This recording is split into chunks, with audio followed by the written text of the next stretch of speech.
депутат болуу арман ба, әлде қажеттілік пе? Халықтың тұрмыс тіршілігін жақсартуға, ауданның экономикасын көтеруге берілген бұл бір мүмкіндік деп білемін. Ел қолдап, халық қолдап депутат бола қалсаңыз, қай салаға көбірек көңіл бөлесіз?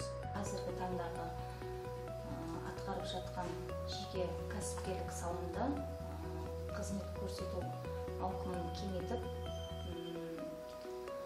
сапасын жоғарылатып, бәсекелестікті өсіру арқылы жаңа серпін бергім.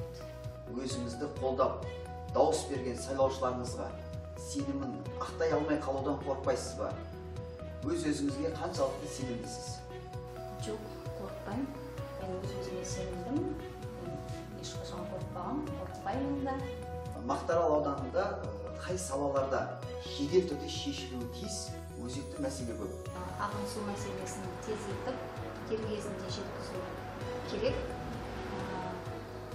Күнделікті айтылып жатқан мәселе жол, электр энергиясы, газдандыру мәселелері.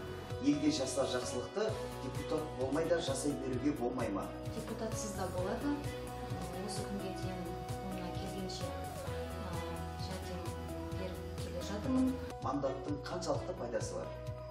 Мандаттың пайдасы жеке өзімнің емес, сайлаушыларымның, қала берсе аудан тұрғындарының ойын, мүддесін, шешілмей жүрген мәселелерін құзыретті органдарға ойларын тез жеткізіп, шешу үшін қолайлы мәселе деп ойлаймын.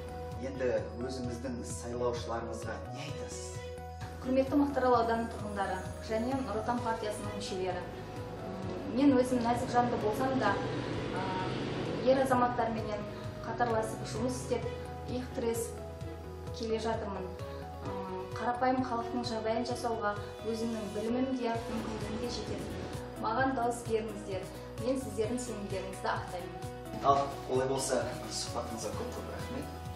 Бұйыртса, Алла қаласа, осы айтқан берген уәделеріңізді міндетті түрде сенімді, халықтың сенімін ақтайды деген ойдамыз. Мақтаарал ауданына көп үлесі тиетін азаматшылардың бірі болыңыз.